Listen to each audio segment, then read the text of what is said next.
ঘিওরে বৈচিত্র্য খামারে দেশি বীজ বিনিময় উৎসব পালিত। ব্রাহ্মণ প্রতিনিধি আল মামুনের তথ্যচিত্রে বিস্তারিত।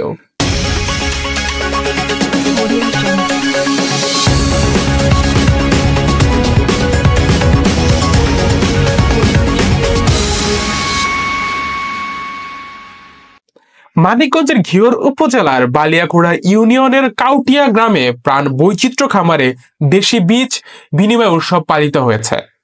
শনিবার 1 ফেব্রুয়ারি সারা দিনব্যাপী কৃষক মোহাম্মদ দেলোয়ার জাহানের সভাপতিত্বে এই উৎসব পালিত হয়।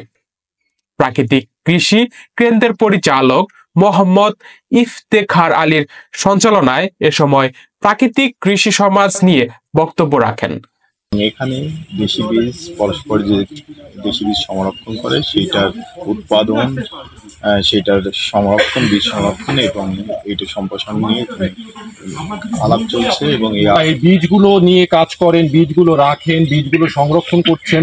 এত যে দামি, এত আমাদের বৈচিত্র্যপূর্ণ বাংলাদেশের বীজ সম্পদ, এটা যে হারিয়ে যাচ্ছে, এর মধ্যেও যারা মানে আছে এবং বিভিন্ন ধানের বীজও আছে এখানে 15 থেকে 20 প্রকারের এখানে আমাদের বীজ আছে, যেমন আমশাল, মধুশাল, রাজভোগ। সেটার নাম সরিষা। এবং 2019 সালের দিকে বোধহয় সরিষা তেলের দাম বাড়লো না, 250 টাকা লিটার। সব মানুষ তেল নিয়ে খুবই শুধু আলোচনা। আমি আল্লাহর কাছে দোয়া করছি, আল্লাহ তেলটা যেন 500 টাকা কেজি লাগে।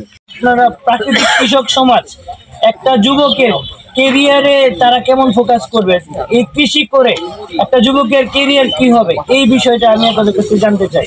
আর আমাদের এখানে সব ধরনের বীজই আমরা সংরক্ষণ করে থাকি। প্রত্যেকটা কৃষকদের